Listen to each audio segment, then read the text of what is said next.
Greetings, my people. It's Mr. PDT yet again on another episode of the Enlightenment series. On this particular chapter, I want to appeal to the wives of DDGOs. I want to appeal to the wives of pastors and prophets. Because most of you question, it's just normal for anyone to question when we unveil cases like the one of Sister Comfort, when we bring about, young girls that are being abused, young girls that fall pregnant, young girls that complain, that report that they were raped by these DDGOs or by these pastors and their spiritual fathers. Most of you question, do the wives know? If they know, what are they doing about it? Or are the wives part of the entire syndicate? The reason why you ask those questions is you always see the wives standing right next to the prophets, to the apostles, to the pastors, and to the bishops, smiling like nothing is happening. But what I can attest to today, what I can tell you today with confidence, everything that you see them displaying, the love stories that you see them displaying on the internet or during services, it's all staged. These men they choose decent wives, decent women that are good for ministry, that are wife materials, that can balance the position of the prophet, so that they can send this message to masses that our papa is in love with our mama. And you will believe that the man is decent because of the good wife that he chose. But those wives are merely just on the shelf. Those properties that our mothers always keep on the room dividers that will never be used. That's where the wives of these prophets and apostles are always kept, on the shelf. They are just for show. Those beautiful plates on the room divider, they only get taken out when there are visitors.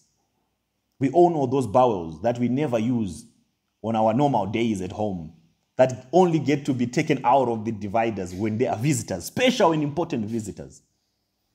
That's the exact role that the wives of these DDGOs are playing. They only get to be displayed during service or during picture sessions. But in real life, in reality, they are not even staying at their homes. They are not even spending time with their children. They are not even spending time with their wives. But these wives, they have nothing to do. They don't even know what to do. They don't even know how to get out of these unions. Most of them are still staying because of children. And one thing that they've made sure of is to clip the wings of their wives, to make sure that they remain housewives, to make sure that they are entirely and solely dependent upon the income of their husbands, so that if anything comes out, they will not even think of moving. They will not even think of leaving. They will stay there no matter the weather. So they really have any power to cause or to change anything that happens or to voice out, because they are kept on a tight leash. As a woman, you have children. You would rather die for your children and stay with your children and pretend, if you have to make people believe that everything is going well in your marriage. But I tell you this, I bring this unto you. These men, they are not even sleeping at home. If you can ask, even, the wives of the pastors are watching me, for a fact. When was the last time your husband was at home? When was the last time that you had a good time, you were happily enjoying dinner with your husband at home? All these pastors are either sleeping at hotels or they have their own separate apartments somewhere where they can have the freedom to be inviting these young girls and quenching their appetite for their immorality and quenching their appetite, their sexual appetite. And to Mama Fufein, I have this very strong appeal. And I wish if you can watch this video, I don't know if it will reach you, but I know your sons and daughters might send it to you. Please, keep your men on a tight leash. Please, we are bleeding for what happened to Sister Comfort. I have nothing to say against you, because I have never seen you doing anything. I have only seen you on pictures with your smile next to Papa J. But I know for a fact, Mama Fufein, you don't mean that smile. You are not happy yourself. There's no way you can be happy with all these things that have been happening. Sister Comfort, in her confession, she said, you know her. And most of these girls that are being booked in hotels by your husband, Jeremiah Omoto for fame, they come to you and take pictures with you. Sometimes you do not even know that they are booked in different hotel rooms by your husband, Jeremiah Omoto for fame. They come to you and pretend, oh, mommy this, mommy that. But behind the scenes, they are stabbing you in the back. I don't know if there's anything you can do to protect the girl child, the girls at Mercy City, because they are at risk. So there are some things that I do not want to say, because sometimes I also want to protect the wives of these men. If I can bring you a list right now of the children or of the young girls that gave birth for your husband, you will be shocked.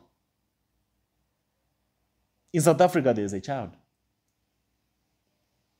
Should I tell you? Oh, I can't. Let me just keep it there. Let's just stick to Sister Comfort's issue so that I do not cause panic to those girls that are in Omoto's camp or to those young girls that have Omoto's children.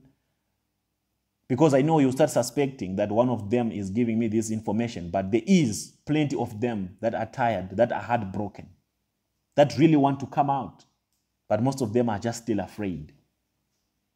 And to you, my young sisters that are watching me out there, I don't know how you got yourself in this, but it's never too late to come out. Break the cycle. Break the chains. God will protect you and God will guard you. And to my young sisters who have not yet gotten themselves in compromised positions, please learn. Look at what happened to Sister Comfort. You don't want to end up like that yourselves. Please protect yourselves. Please do not gather in these shrines. They are dangerous.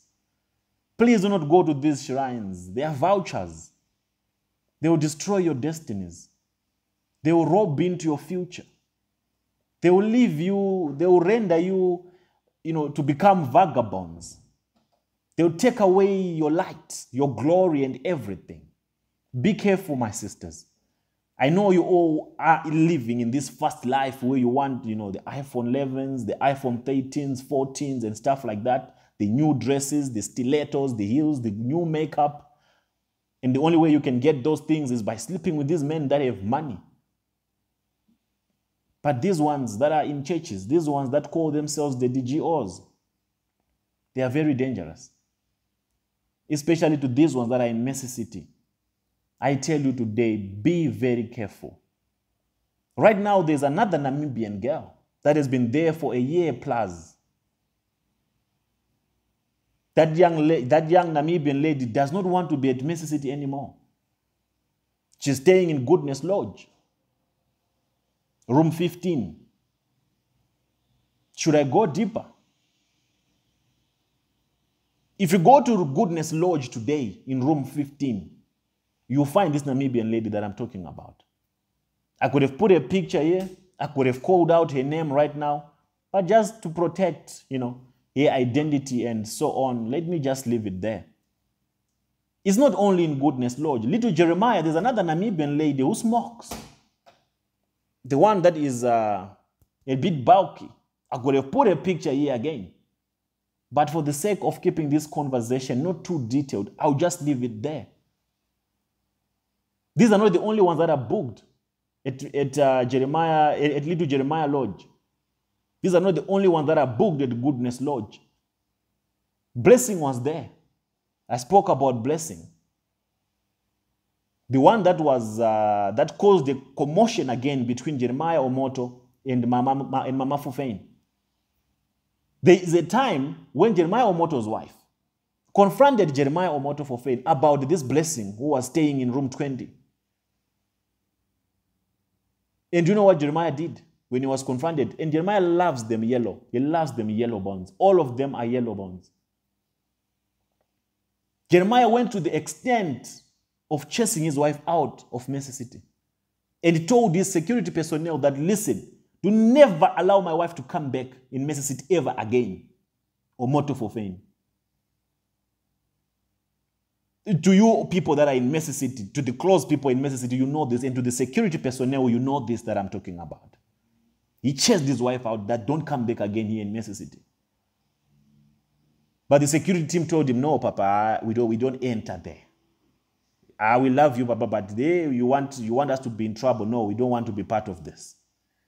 We have no power to say Mama must not come into Mercy City. And this particular girl that is in room 15 right now as we talk, the Namibian lady, Jeremiah Omoto's advisors have told him, Papa, just let her go. She does not want to be there anymore.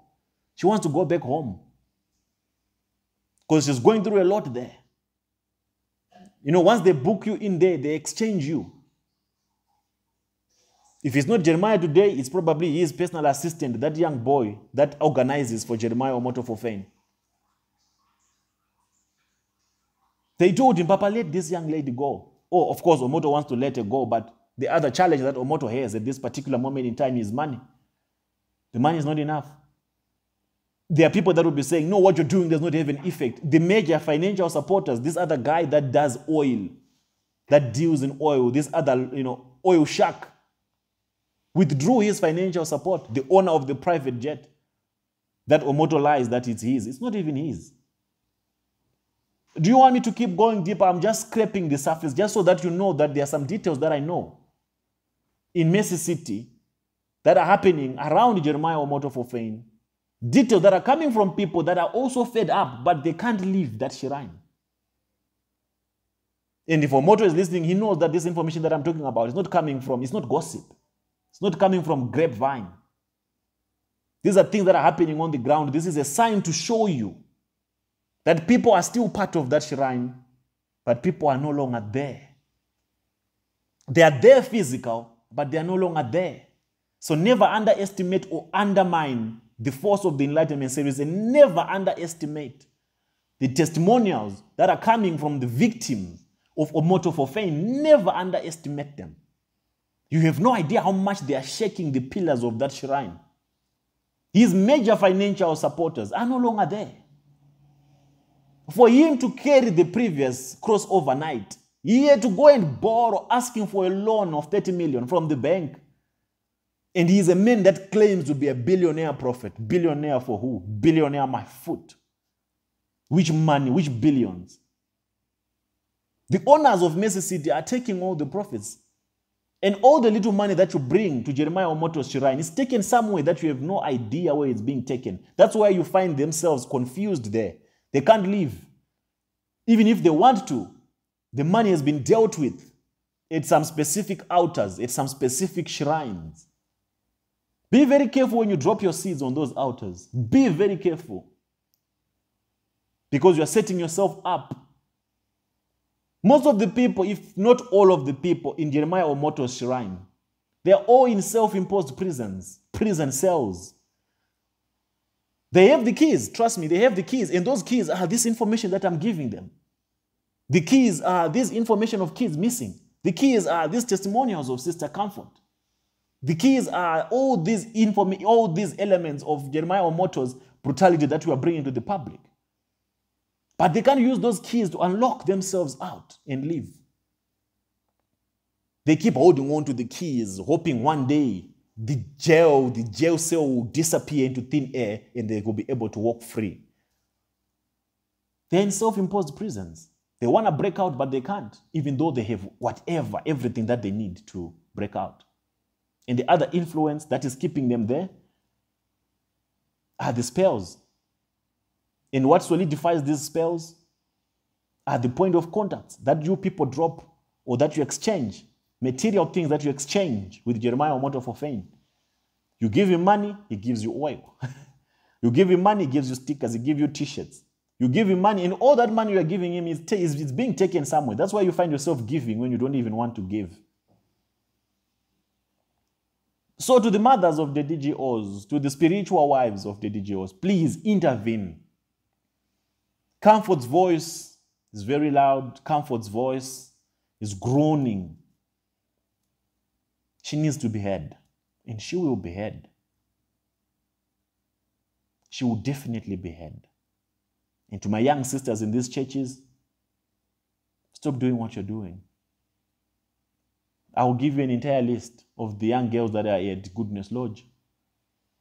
I will give you an entire list of Omoto's concubines. But like I say, I'm not here to disgrace him. I just want the man to change, man. I just want him to stop doing what he's doing. I just want him to turn back to Christ. I just want him to get back on the right path. This mafia tendencies and this brutality of his, that's just my fight, man. He must go back home. He must stay with his wife. What is he doing at these Mesa City lodges? What is he doing there, a man that has a wife and children? And his daughter, the one that I heard is a lawyer, she fell pregnant and he disowned her. Imagine. And he banned her from coming to Mesa City. His own daughter. Not the daughter to Mama Fufeng, but the daughter with another wife. The guy even wanted to marry this young lady. But Omoto did not show up. Said, no, you disgraced me. How did you fall pregnant? But you, Omoto, you have so many young girls that you have impregnated. You have Sister Comfort that passed away giving birth to your own child. What example are you setting for your own children? They are learning from you. It's very sad what's happening in that shrine. And I know you Mesa City people are watching and you're listening to me. And it's very pathetic. Omoto has to change his associations. He has to do a reshuffle of all the people around him. The advisors, they are breaking him down. They are leading him to an early grave. They are the ones that are bringing all these calamities on him. They don't want him. They don't love him. They just want his money. He takes their advice, but their advice is not constructive. Their advice is just meant to pull the man down. That's why he makes plenty of mistakes. I'll check you out on the next episode of the Enlightenment series. It's Mr. PDT. I'm out.